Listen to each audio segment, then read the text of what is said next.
ಶ್ರೀ ಗುರುಭ್ಯೋ ನಮಃ ಹರಿ ಓಂ ಪೂಜ್ಯಾಯ ರಾಘವೇಂದ್ರಾಯ ಸತ್ಯಧರ್ಮರತಾಯ ಚ ಭಜತಾಂ ಕಲ್ಪವೃಕ್ಷಾಯ ನಮತಾಂ ಕಾಮಧೇನವೇ. ಸಮಸ್ತ ಶ್ರೀ ಸರಳ ಪರಿಹಾರ ಜ್ಯೋತಿಷಾಲಯ ಸದಸ್ಯರೆಲ್ಲರಿಗೂ ಈ ನಿಮ್ಮ ರಾಘವೇಂದ್ರ ಹರಿದಾಸ ಗುರುಜಿ ಮಾಡುವ ನಮಸ್ಕಾರಗಳು. ಈ ದಿನ ನೀವು ವಾರದ ಭವಿಷ್ಯ 2026 ಜನವರಿ ತಿಂಗಳ 4ನೇ ವಾರ ಅಥವಾ ಕೊನೆಯ ವಾರ, ಈ ಒಂದು ವಾರದಲ್ಲಿ ಅಂದರೆ 25ನೇ ಜನವರಿಯಿಂದ 31ನೇ ಜನವರಿಯವರೆಗೆ ದ್ವಾದಶ ರಾಶಿಗಳ ಭವಿಷ್ಯ, ಮೇಷರಾಶಿಯಿಂದ ಮೀನ ರಾಶಿಯವರೆಗೆ ಹೇಗೆಲ್ಲ ಇರುತ್ತೆ, ಗ್ರಹಗಳ ಸ್ಥಿತಿಗಳ ಸಂಚಾರ ಹೇಗಿರುತ್ತೆ ಮತ್ತು ಈ ಒಂದು 25ರಿಂದ 31ನೇ ತಾರೀಕುವರೆಗೆ ಇರತಕ್ಕಂತಹ ವಿಶೇಷ ದಿನಗಳು ಎಲ್ಲವನ್ನ ಒಳಗೊಂಡಂತೆ ಈ ಒಂದು ವಾರ ಹೇಗೆಲ್ಲ ಇರುತ್ತೆ ಎಂಬುದನ್ನು ತಿಳಿದುಕೊಳ್ಳೋಣ ಬನ್ನಿ. ಅದಕ್ಕಿಂತ ಮುಂಚಿತವಾಗಿ ಈ ನಮ್ಮ SSP ಜ್ಯೋತಿಷಾಲಯ ಇನ್ನೂ ಸಬ್ಸ್ಕ್ರೈಬ್ ಮಾಡ್ಕೊಂಡಿಲ್ಲ ಅಂದರೆ ದಯವಿಟ್ಟು ಸಬ್ಸ್ಕ್ರೈಬ್ ಮಾಡ್ಕೊಳ್ಳಿ.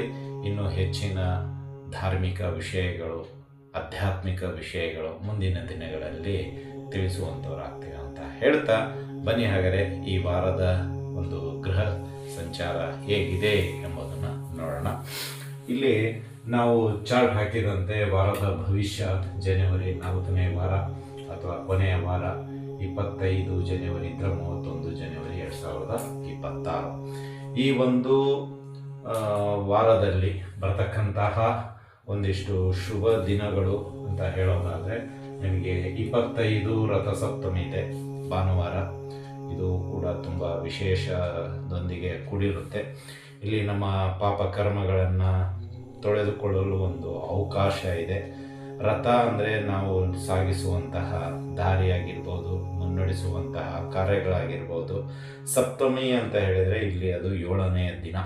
ಅಂದರೆ ಈ 7 ಹೆಚ್ಚು ಕಡಿಮೆ ನಿಮಗೆ ವಾರದ ದಿನಗಳು ಅಂತಲೂ ಹೇಳ್ಬೋದು. ಅಂದರೆ ಸೋಮವಾರದಿಂದ ಭಾನುವಾರವಾಗಿ ಬರುವಂತಹ 7 ದಿನಗಳು, ಅದೇ ರೀತಿ 7 ಗ್ರಹಗಳು ಮತ್ತು ನಮ್ಮ ಮನುಷ್ಯನಿಗೆ ಇರತಕ್ಕಂಥ 7 ಗುಣಗಳು, ಅವೆಲ್ಲ ಒಳಗೊಂಡಂತೆ ಈ ರಥಸಪ್ತಮಿ ಅಂತ ಹೇಳಲಾಗುತ್ತೆ. ಈ ದಿನ ರಥಸಪ್ತಮಿಯ ದಿನ ಬ್ರಾಹ್ಮಣರಿಗೆ ಅಥವಾ ವಿಷ್ಣು ದೇವಾಲಯ ಇರತಕ್ಕಂತಹ ದೇವ ಅಂದರೆ ನರಸಿಂಹದೇವರು, ಶ್ರೀನಿವಾಸ ದೇವರು ಮುಂತಾದ ರಾಮದೇವರು, ಇಂತಹ ದೇವಾನುದೇವತೆಗಳಿರುವಂತಹ ದೇವಸ್ಥಾನದಲ್ಲಿ ಗೋಧಿಯನ್ನು ನೀವು ದಾನವಾಗಿ ನೀಡಬಹುದು ಅಥವಾ ನೀವು ಬ್ರಾಹ್ಮಣರಿಗೆ ದಾನವಾಗಿ ನೀಡಬಹುದು. ಅಂದರೆ ಈ ರಥಸಪ್ತಮಿ ತುಂಬ ವಿಶೇಷದಿಂದ ಕೂಡಿರುತ್ತೆ ಮತ್ತು ಈ ದಿನ ಎಕ್ಕಿ ಎಲೆ ಮುಖಾಂತರ ಸ್ನಾನವನ್ನು ಮಾಡಲಾಗುತ್ತೆ. ಅಂದರೆ ನಮ್ಮ ಕರ್ಮಗಳನ್ನು ಎಲ್ಲವೂ ತೊಳೆದುಕೊಂಡು ಹೋಗುತ್ತೆ ಆ ನೀರಿನಲ್ಲಿ. ಸೊ ಈ ದಿನ ಒಂದು ವಿಶೇಷ ಅಂತ ಹೇಳಿದರೆ ಗೋಧಿಯನ್ನು ದಾನವಾಗಿ ನೀಡಿ ಬ್ರಾಹ್ಮಣರಿಗೆ. ಯಥಾಭಕ್ತಿ ಯಥಾಶಕ್ತಿ ದಕ್ಷಿಣೆಯೊಂದಿಗೆ ಗೋಧಿ ಸೂರ್ಯನಿಗೆ ತುಂಬ ಇಷ್ಟವಾಗಿರತಕ್ಕಂಥದ್ದು. ಅದೇ ರೀತಿ ಗೋಧಿ ಪಾಯಸವನ್ನು ಮಾಡಿದರೆ ಇನ್ನೂ ಶ್ರೇಷ್ಠ. ಅದನ್ನು ನೀವು ಮಧ್ಯಾಹ್ನ ದೇವರಿಗೆ ಸಮರ್ಪಿಸಿ ಸ್ವೀಕಾರ ಮಾಡಬಹುದು. ಇನ್ನು ಅದೇ ರೀತಿಯಾಗಿ 26ನೇ ತಾರೀಕು ಭೀಷ್ಮಾಷ್ಟಮಿ ಇದೆ. ಇದು ಕೂಡ ತುಂಬ ವಿಶೇಷ ಇರುತ್ತೆ. ಹೆಸರೇ ಸೂಚಿಸಿದಂತೆ ಭೀಷ್ಮ, ಸೊ ಬಲಿಷ್ಠವಾಗಿರತಕ್ಕಂತಹ ದಿನ ಇರುತ್ತೆ. ಇದರದ್ದು ಮುಂದಿನ ದಿನಗಳು ತಿಳಿಸೋಣ. ಇನ್ನು ಅದೇ ರೀತಿ ಮಂಗಳವಾರ ದಿನ 27ನೇ ತಾರೀಕು ಮದ್ದುನವಮಿ. ಉಡುಪಿಯಲ್ಲಿ ಇರತಕ್ಕಂಥ ಅಷ್ಟಮಠಗಳಾಗಿರ್ಬೋದು ಅಥವಾ ಈ ಬ್ರಾಹ್ಮಣರ ಒಂದು ಉನ್ನತ ಹಂತಕ್ಕೆ ಬರುವಂಥ ಕಾರಣಾರ್ಥರು ಯಾರಾದರೂ ಇದ್ದರೆ ಅದು ಮಧ್ವಾಚಾರ ಅಂತ ಹೇಳ್ಬೋದು. ಸೊ ಅವರ ಒಂದು ಹುಟ್ಟಿದ ದಿನ ಉಡುಪಿ ಕ್ಷೇತ್ರದಲ್ಲಿರ್ತಕ್ಕಂಥ ಪಾಜಕ. ಸೊ ಆ ಒಂದು ವಿಶೇಷ ಮುಂದಿನ ದಿನಗಳು ತಿಳಿಸಿಕೊಡುತ್ತೆ. ಬಟ್ ಈ ಒಂದು ತಿಂಗಳಲ್ಲಿ 27ನೇ ತಾರೀಕು ಮದ್ದುನವಮಿ ಇದೆ. ಇನ್ನು 29ನೇ ತಾರೀಕು ಜಯ ಏಕಾದಶಿ ಇದೆ. ಸೊ ಅದೇ ರೀತಿಯಾಗಿ 30ನೇ ತಾರೀಕು ಪ್ರದೋಷ ಇದೆ. ಇದಿಷ್ಟು ಒಂದು 5 ವಿಶೇಷ ದಿನಗಳಿದೆ. ಇನ್ನು ಗ್ರಹಗಳ ಸಂಚಾರ ಅಂತ ನೋಡೋದಾದರೆ, ಶನಿ ಮಹಾರಾಜರು ಮೀನ ರಾಶಿಯಲ್ಲಿದ್ದಾರೆ. ಇನ್ನು ಅದೇ ರೀತಿಯಾಗಿ ರಾಹು ಕುಂಭ ರಾಶಿಯಲ್ಲಿದ್ದಾರೆ, ಕೇತು ಸಿಂಹ ರಾಶಿಯಲ್ಲಿದ್ದಾರೆ, ಗುರು ಮಿಥುನ ರಾಶಿಯಲ್ಲಿ ಇದ್ದಾರೆ. ಇನ್ನು ಅದೇ ರೀತಿಯಲ್ಲಿ ಮಕರ ರಾಶಿಯಲ್ಲಿ ರವಿ, ಶುಕ್ರ, ಕುಜ, ಬುಧ ಇವರು ಮಕರ ರಾಶಿಯಲ್ಲಿದ್ದಾರೆ. 4 ಗ್ರಹಗಳು ಮಕರ ರಾಶಿಯಲ್ಲಿ ಇದ್ದಾರೆ. ಇನ್ನು ನಿಮಗೆ ಚಂದ್ರ ಬಂದ್ಬಿಟ್ಟು ಶನಿಯಲ್ಲಿ ಇದ್ದಾರೆ ಪ್ರಸ್ತುತ 25ನೇ ತಾರೀಕಿನಿಂದ. ಇವರು ಹೀಗೆ ಮೂವ್ ಆಗಿ ನಿಮಗೆ ಮಿಥುನ ರಾಶಿಯಲ್ಲಿ ಕೊನೆಗೊಳ್ಳುವಂಥದ್ದಾಗುತ್ತೆ. ಅಂದರೆ ಈ ಎಲ್ಲ ಗ್ರಹ ಸ್ಥಿತಿಗಳ ಅನುಗುಣವಾಗಿ ವಾರದ ಭವಿಷ್ಯ ಹೇಗಿರುತ್ತೆ ಎಂಬುದನ್ನು ಈಗ ನೋಡುವಂತಹ ಸಮಯ. ಸೊ ಎಲ್ಲರೂ ಕಾಯ್ತಾ ಇದ್ದೀರಾ ವಾರದ ಭವಿಷ್ಯಕ್ಕಾಗಿ. ಸೊ ವಿವರಣೆ ಸ್ವಲ್ಪ ಕೊಡಬೇಕಾಗುತ್ತೆ. ವಿವರಣೆ ನಂತರ ನಿಮಗೆ ಈ ಒಂದು ಭವಿಷ್ಯವನ್ನು ಹೇಳಲಾಗಿರುತ್ತೆ, ಬೇಜಾರು ಮಾಡ್ಕೋಬೇಡಿ. ಯಾಕಂದರೆ ವಿಷಯ ಗೊತ್ತಿದ್ದರೆ ನಿಮಗೂ ಅನುಕೂಲ ಆಗುತ್ತೆ ಮುಂದಿನ ದಿನಗಳೆಲ್ಲ ಅಂತ ಹೇಳ್ತಾ ಬನ್ನಿ. ಹಾಗಾದರೆ ದ್ವಾದಶ ರಾಶಿಗಳ ಭವಿಷ್ಯ ಮೇಷರಾಶಿಯಿಂದ ರಾಶಿಗಳಲ್ಲಿ 5ನೇ ರಾಶಿಯಾಗಿರ್ತಕ್ಕಂತಹ ಸಿಂಹರಾಶಿ. ಈ ಸಿಂಹರಾಶಿಯವರಿಗೆ ಈ ವಾರದ ಭವಿಷ್ಯ ಹೇಗಿರುತ್ತೆ, ಈ ಗ್ರಹಗಳ ಸ್ಥಿತಿಗಳ ಅನುಗುಣವಾಗಿ ನೋಡೋದಾದರೆ ನಿಮ್ಮ ಹಳೆ ಚೆಹರೆ ಅಂತೀವಲ್ಲ, ಏನೋ ಒಂದು 2 ವರ್ಷದ ಕೆಳಗಡೆನೋ ಅಥವಾ ಅದಕ್ಕಿಂತ ಹಿಂದಿನ ಒಂದು ದಿನಗಳು ಅದು ನೆನಪಿಗೆ ಬರುವಂಥದ್ದಾಗುತ್ತೆ. ಆ ರೀತಿಯಲ್ಲಿ ಇರಬೇಕು ಅಂತ ಹೋಗ್ತೀರಾ ಈ ವಾರ. ಅದೇ ಕನಸನ್ನು ನನಸು ಮಾಡಲಿಕ್ಕೆ ಪ್ರಯತ್ನ ಮಾಡುವಂಥದ್ದಾಗುತ್ತೆ ಮೊದಲನೆಯದು. ಇನ್ನು ಎರಡನೆಯದ್ದು ಆದಾಯದಲ್ಲಿ ಏರಿಕೆ ಪ್ರಮಾಣ ಖಂಡಿತವಾಗೂ ಇದೆ. ಆದಾಯ ತುಂಬ ಗಳಿಸ್ತೀರಾ, ಬಟ್ ಏನು ಮಾಡ್ತೀರಾ, ಸಾಲಕ್ಕೆ ಅದು ಸರಿ ಹೋಗೋದಿಲ್ಲ. ಅಂದರೆ ನೀವು ಈ ಅಷ್ಟಮ ಶನಿಯಲ್ಲಿ ಸ್ವಲ್ಪ ಸಾಲ ಜಾಸ್ತಿ ಮಾಡಿಬಿಟ್ಟಿರ್ತಾನೆ ಶನಿ. ಅದು ಅವಶ್ಯಕತೆ ಇದೆಯೋ ಬಿಟ್ಟಿದೆಯೋ ಅದು ನಿಮ್ಮ ಬಿಟ್ಟಿರೋದು, ಬಟ್ ಸಾಲ ಅಂತೂ ನೀವು ಮಾಡಿರ್ತೀರ. ಅಷ್ಟಮ ಶನಿ ಆ ರೀತಿಯಲ್ಲಿ ಇರುತ್ತೆ. ಸೊ ಇಲ್ಲಿ ನಿಮ್ಗೆ ಏನಾಗ್ಬಿಡುತ್ತಂದರೆ ನಿಮ್ಮ ಆದಾಯ ಅದಕ್ಕೆ ಸರಿದೂಗೋದು. ನೀವು 1,00,000 ತಂದ್ರೂ ಅದು ಸಾಯಂಕಾಲ ಹೊತ್ತಿಗೆ ಎಲ್ಲೋ ಹೊರಟೋಗ್ಬಿಟ್ಟಿರುತ್ತೆ. ಪಟ್ಟಿ ಮಾಡಿ ನೋಡಿದರೆ ಅದು 1 ರೂಪಾಯಿನೂ ಅದರಲ್ಲಿ ಉಳಿಯೋದಿಲ್ಲ. ಆ ರೀತಿಯಲ್ಲಿ ನಿಮಗೆ ಖರ್ಚುಗಳು ಡಬಲ್ ಇದೆ, ಆದಾಯ 1% ಇದೆ ಅಂತ ತಿಳ್ಕೊಳ್ಳಿ. ಅಷ್ಟೇ ಸಿಂಪಲ್. ಈಗ 1 ರೂಪಾಯಿ ಗಳಿಸ್ತೀನಿ ಅಂದರೆ ಇಲ್ಲಿ 2 ರೂಪಾಯಿ ಖರ್ಚಿದೆ, ಇನ್ನೂ 1 ರೂಪಾಯಿ ಬ್ಯಾಲೆನ್ಸ್ ನೀವು ಮಾಡಲೇಬೇಕು. ಆ ರೀತಿಯಲ್ಲಿ ಹಾಗಾಗಿ ಈ ವಾರ ನಿಮ್ಗೆ ಏನಾಗುತ್ತೆ ಅಂದರೆ ಆದಾಯ ಏರಿಕೆ ಇದ್ದರೂ ಇನ್ನೂ ಹೆಚ್ಚಿನ ಆದಾಯ ತರುವಂತಹ ಉಪಾಯಗಳು ಏನಾದರೂ ಇದೆಯಾ, ಅಥವಾ ಓವರ್ ಟೈಮ್ ಏನಾದರೂ ಕೆಲಸ ಮಾಡಬಹುದಾ, ಅಥವಾ ಯಾವುದಾದ್ರೂ ಪಾರ್ಟ್ ಟೈಮ್ ಕೆಲಸ ಮಾಡಬಹುದಾ ಅನ್ನೋ ಒಂದು ವಿಚಾರವನ್ನು ಈ ವಾರ ನೀವು ನಿಮ್ಮ ಸ್ನೇಹಿತರ ಜೊತೆ ಅಥವಾ ಗುರುಗಳ ಜೊತೆ ಅಥವಾ ಇನ್ನಿತರ ಹಿತೈಷಿಗಳ ಜೊತೆ ಡಿಸ್ಕಸ್ ಮಾಡುವಂಥದ್ದಾಗುತ್ತೆ ಸಿಂಹರಾಶಿಯವರು. ಅಂದರೆ ಇಲ್ಲಿ ಸಾಲದಿಂದ ಅವರ ಒಂದು ಕಾಟ ತುಂಬ ತಾಳ್ಲಿಕ್ಕಾಗ್ತಾ ಇಲ್ಲ ನಿಮಗೆ ಈ ಸಿಂಹರಾಶಿಯವರಿಗೆ. ಹೇಗಂದರೆ ತುಂಬ ರಾಜನ ರೀತಿಯಲ್ಲಿ ಇರತಕ್ಕಂತಹ ವ್ಯಕ್ತಿ ಇದಕ್ಕಿದ್ದಂಗೆ ಸೇವಕ ರೀತಿಯಲ್ಲಿ ಇರಬೇಕು ಅಂದರೆ ಆಗದು. ಆ ರೀತಿಯಲ್ಲಿ ನಿಮಗೆ ಈ ಅಷ್ಟಮ ಶನಿ ತಂದು ಒಡ್ಡುತ್ತಾ ಇದೆ. ಅಂದರೆ ರಾಜನಾಗಿದ್ದವರು ನೀವು, ರಾಜ ಧರ್ಮ ಪಾಲನೆಯನ್ನು ಮಾಡ್ತಕ್ಕಂಥವ್ರು. ಈಗ ಇದಕ್ಕಿದ್ದಂಗೆ ಸೇವಕನಾಗಿ ಅವನ ಕೆಲಸ ಮಾಡುವಂದರೆ ಮನಸ್ಸು ಒಪ್ಪದು. ಆ ರೀತಿಯಲ್ಲಿ ನಿಮಗೆ ಈ ವಾರ ನಿಮ್ಮ ಅದಕ್ಕೆ ಹೇಳಿದ್ದು ಹಳೆ ಚೆಹರೆ ನೆನಪಾಗುತ್ತೆ ಅಂತ. ಯಾಕೆ ಅಂದರೆ ಇದಕ್ಕೆ ಸೊ ಈ ಒಂದು ವಾರ ನಿಮ್ಮ ಹಳೆಯ ಚೆಹರೆಗೆ ಬರುವಂಥಕ್ಕೆ ಪ್ರಯತ್ನ ಮಾಡ್ತೀರಾ. ಈ ಸಾಲದಿಂದ ಹೇಗಪ್ಪ ಮುಕ್ತಿ ಅನ್ನೋದಕ್ಕೆ ಒಂದಿಷ್ಟು ಸಲಹೆ ಸೂಚನೆಗಳನ್ನು ತೆಗೆದುಕೊಳ್ಳಲು ಇಷ್ಟಪಡ್ತೀರಾ. ಬೇರೆಯವ್ರ ಮುಖಾಂತರ ಹೇಗಾದರೂ ಎಷ್ಟಾಗುತ್ತೋ ಅಷ್ಟು ಅಂತ. ಇದಕ್ಕೆ ಕೆಲವರು ಸ್ಪಂದನೆ ಕೊಡ್ತಾರೆ, ಕೆಲವರು ಈಗ ನೆನಪಾಯ್ತು ನನ್ನ ವಿಷಯ ಅಥವಾ ನನ್ನ ಮಾರ್ಗದರ್ಶನ ಏನೋ ಸ್ವಲ್ಪ ಕೊಂಕು ರೀತಿಯಲ್ಲಿ ಮಾತಾಡೋಂಥರಾಗ್ತಾರೆ. ನಿಮ್ಗೆ ಯಾಕನ್ನ ಕೇಳಿದೆ ಈ ವ್ಯಕ್ತಿ ಹತ್ರ ಅಂತ ಹೇಳಿ ವಿಡ್ರಾ ಮಾಡ್ಕೊಂಡ್ಬಿಡ್ತೀರಿ. ಇಲ್ಲಪ್ಪ ನನಗೆ ಬೇರೆ ಕೆಲಸ ಇದೆ, ನಾಳೆ ಬಂದು ಭೇಟಿ ಆಗ್ತೀನಿ ಅಂತ ಸುಮ್ಮನೆ ಆಗ್ಬಿಡ್ತೀರಿ. ಯಾಕೆಂದರೆ ಈಗ ನೀವು ತುಂಬ ಫಿಲ್ಟ್ರ್ ಮಾಡಿಬಿಟ್ಟಿರ್ತಾನೆ ಶನಿ, ಯಾರ ಹತ್ರ ಹಿಂಗಿರಬೇಕು ಎಂಬುದನ್ನು ನಿಮಗೆ ಪಾಠ ಕಲಿಸಿರ್ತಾನೆ ಖಂಡಿತವಾಗಿ. ಬರೀ ಅಷ್ಟಮ ಶನಿ ಬಂದರೆ ನಮ್ಮ ಕಷ್ಟಗಳು ಅಂತ ಹೇಳ್ಬೇಡಿ, ಅವ್ರು ತಿದ್ದುತ್ತಾರೆ. ಸೊ ಈ ತಿದ್ದುವಿಕೆಯಲ್ಲಿ ಮೊದಲನೆಯದು ಈ ಒಂದು ವಾರದಲ್ಲಿ ಗೊತ್ತಾಗುತ್ತೆ. ಅಂದರೆ ಯಾರ ಹತ್ರ ಹೇಗೆ ಮಾತಾಡಬೇಕು, ಯಾರು ನನಗೆ ಸಹಾಯ ಮಾಡ್ತಾರೆ ಎಂಬುದು ನಿಮಗೆ ತಿಳಿಯುತ್ತೆ. ಅಂದರೆ ಇಲ್ಲಿ ಏನಾಗುತ್ತೆ, ನಿಮಗೆ ಈ ವಾರ ಸ್ವಲ್ಪ ಬದಲಾವಣೆಗೆ ಗಾಳಿ ಬೀಸ್ತಾ ಇದೆ. ನಿಮ್ಮ ಒಂದು ಸಾಲದಿಂದ ಮುಕ್ತಿ ಹೊಂದಲಿಕ್ಕೆ ಮಾರ್ಗವನ್ನು ಕಂಡುಕೊಳ್ತೀರಾ, ಅದನ್ನು ಒಳ್ಳೆಯದೇ ಅಂತಲೇ ಹೇಳ್ಬೋದು. ಇನ್ನು ಮೂರನೇ ವಿಷಯಕ್ಕೆ ಬರೋದಾದರೆ ಮದುವೆ ಸ್ವಲ್ಪ ನಿಮಗೆ ಯೋಗ ಕೊಡಿ ಬರುವಂಥದ್ದಾಗುತ್ತೆ ಈ ವಾರ. ಅದು ಹೆಣ್ಣಾಗಿರಲಿ ಗಂಡ ಆಗಿರಲಿ ಅಥವಾ ಡೈವರ್ಸ್ ಕೇಸ್ ಆಗಿರಲಿ ಅಥವಾ ಏನೋ ವೈಯಕ್ತಿಕ ಬದುಕು ನಮಗೆ ಬೇಡ, ಬಟ್ ನಿಮಗೆ ಮದುವೆ ಆಗೋದು ಮತ್ತೆ ನಿಶ್ಚಯವಾಗುತ್ತೆ. ಅಟ್ಲೀಸ್ಟ್ ಎಂಗೇಜ್ಮೆಂಟ್ ಆದರೂ ಈ ವಾರದಲ್ಲಿ ದಿಢೀರಾಗಿ ನಡೆಯುವಂಥದ್ದಾಗುತ್ತೆ ಒಂದು ರೀತಿಯಲ್ಲಿ.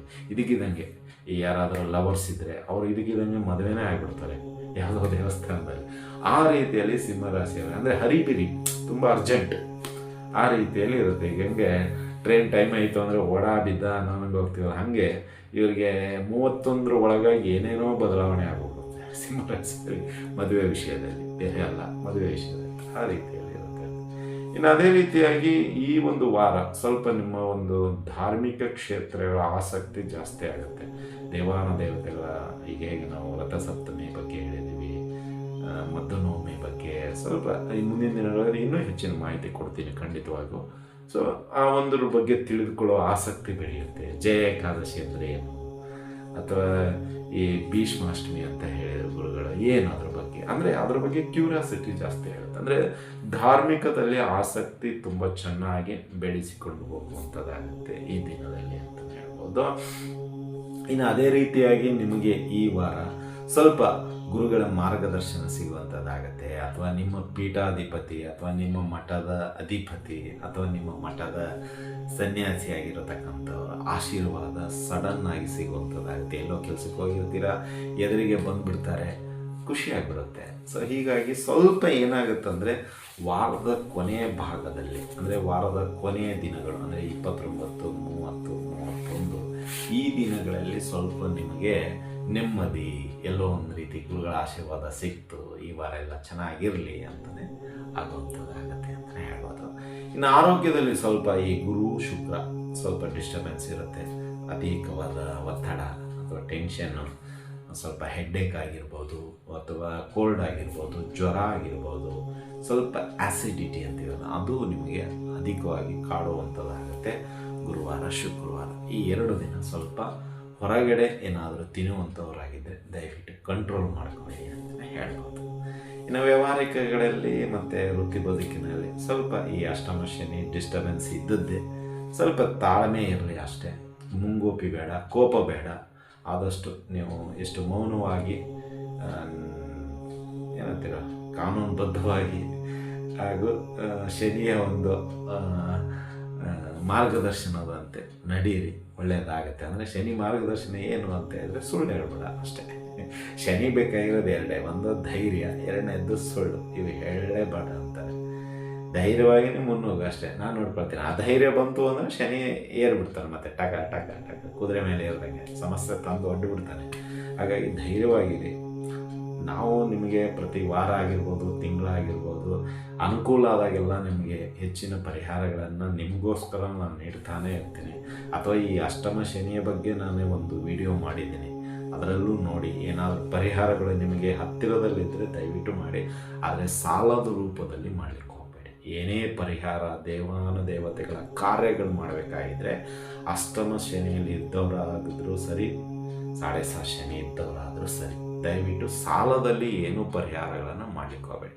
ಇದರಿಂದ ಏನಾಗುತ್ತಂದರೆ ಮಾಡಿದ ಫಲ ಎಲ್ಲ ಕೊಟ್ಟವನಿಗೆ ಹೊರಟೋಗುತ್ತೆ. ಯಾರು ಸಾಲ ನಮ್ಗೆ ಕೊಟ್ಟಿರ್ತಾರಲ್ಲ ಅವನಿಗೆ ಹೊರಟೋಗ್ಬಿಡುತ್ತೆ. ಯಾಕಂದರೆ ಅವನಿಗೆ ಧಾರಾಳವಾಗಿ ಕೊಟ್ಬಿಟ್ಟಿದ್ದಾನೆ. ಯಾವುದೋ ಅನುಮಾನ ಪಡಲಾರ್ದೆ ದೇವತೆಗಳ ಕಾರ್ಯ ಅಂದರೆ ಮಸ್ತು ಕೊಟ್ಬಿಟ್ಟ. ಸೊ ಇಲ್ಲಿ ನೀವು ಫಿಲ್ಟ್ರ್ ಮಾಡ್ತೀರ, ಆಚಾರ್ಯ ಇಷ್ಟು, ಸಂಬಂಧಿಕರು ಎಷ್ಟು, ಅದಕ್ಕಿಷ್ಟು ಇದಕ್ಕಿಷ್ಟು ಅಂತ. ಇಲ್ಲಿ ಏನಾಗುತ್ತೆ, ಶನಿ ಕೌಂಟ್ರು ಮತ್ತು ನೆಕ್ಸ್ಟ್ ಕೊಡ್ತಾನೆ. ಹಾಗಾಗಿ ಸಾಲದಲ್ಲಿ ಮಾಡಲಿಕ್ಕೆ ಹೋಗಬೇಡಿ ಅಷ್ಟೇ. ಅನಾನುಕೂಲಿತ ಬಿಟ್ಬಿಡಿ. ಆದರೆ ಮುಂದಿನ ದಿನಗಳಲ್ಲಿ ಮತ್ತೆ ಹೇಳ್ತಾ ಇರ್ತೀವಿ, ಅವಾಗ ಮಾಡ್ಕೊಳ್ಳಿ. ಆದರೆ ಸಾಲ ದಯವಿಟ್ಟು ಮಾಡಬೇಡಿ ಅಷ್ಟೇ. ಏಕೆಂದರೆ ತೀರಿಸೋದು ತುಂಬ ಕಷ್ಟ ಆಗುತ್ತೆ ಅಷ್ಟಮ ಶನಿ ಇರೋ ಆದಮೇಲೂ. ಅದಕ್ಕಾಗಿ ಇನ್ನು ಉಳಿದಂತೆ ಎಲ್ಲವೂ ನೀಟಾಗಿ ಆಗುವಂಥದ್ದಾಗುತ್ತೆ. ಬಟ್ ವಾರದ ಕೊನೆಯಲ್ಲಿ ಸ್ವಲ್ಪ ಈ ಸಾಲಗಾರದ ಕಾಟ, ಉಪಟಾಳ ಮತ್ತು ನಿಮಗೆ ಅತಿಯಾಗಿ ಕಾಡುವಂಥದ್ದಾಗುತ್ತೆ. ಇದರ ಬಗ್ಗೆ ಸ್ವಲ್ಪ ಎಚ್ಚರಿಕೆ ವಹಿಸಿ ಅಂತಲೇ ಹೇಳ್ಬೋದು. ಇನ್ನು ಪರಿಹಾರಗಳ ವಿಷಯಕ್ಕೆ ಬರೋದಾದರೆ, ಈ ಸಾಲದಿಂದ ಮುಕ್ತಿ ಹೇಗೆ ಗುರುಗಳೇ ಅಂತ ಹೇಳಿದ್ರೆ, ನೀವು ಕೂಡ ಈ ರಥಸಪ್ತಮಿಯ ದಿನ ಅಂದರೆ 6 ಗಂಟೆ ಸಾಯಂಕಾಲದ ಒಳಗಾಗಿ ಒಂದು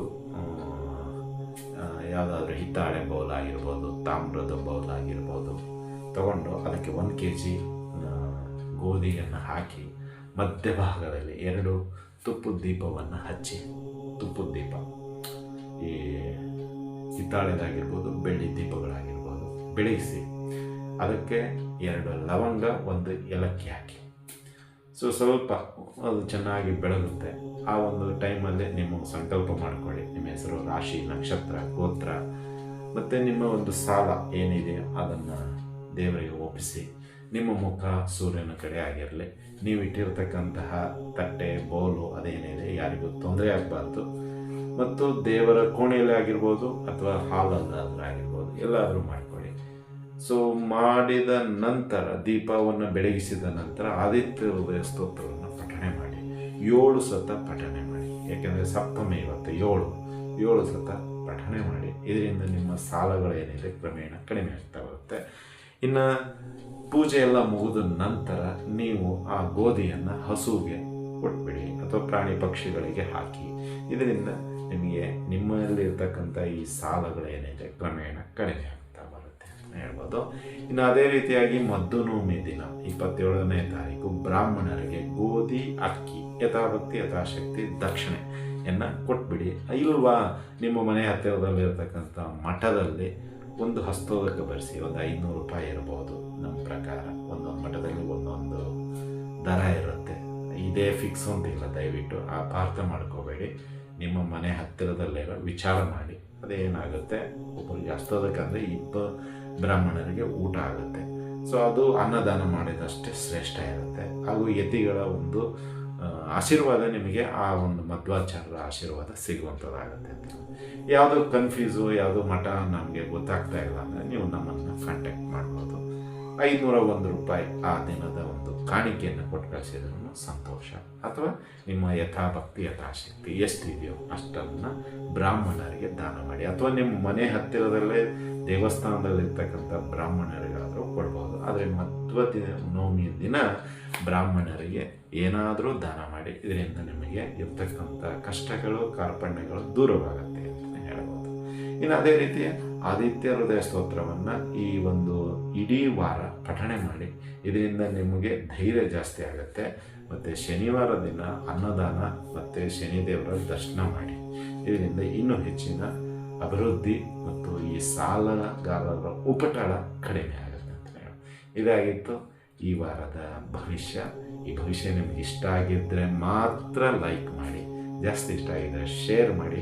ಹಾಗೂ ನಮ್ಮ SSB ಯೂಟ್ಯೂಬ್ ಚಾನಲನ್ನು ಬೆಂಬಲಿಸಿ ಸಬ್ಸ್ಕ್ರೈಬ್ ಮಾಡಿಕೊಳ್ಳಿ ಅಂತ ಹೇಳ್ತಾ ಇದ್ದೀವಿ. ವಿಷಯ ಮುಗಿಸ್ತಾ ಇದ್ದೀವಿ. ಶುಭವಾಗಲಿ, ಶುಭಮಸ್ತು, ಶುಭಂ ಭೂಯಾತ್. ಸರ್ವೇ ಜನಃ ಸುಖಿನೋ ಭವಂತು.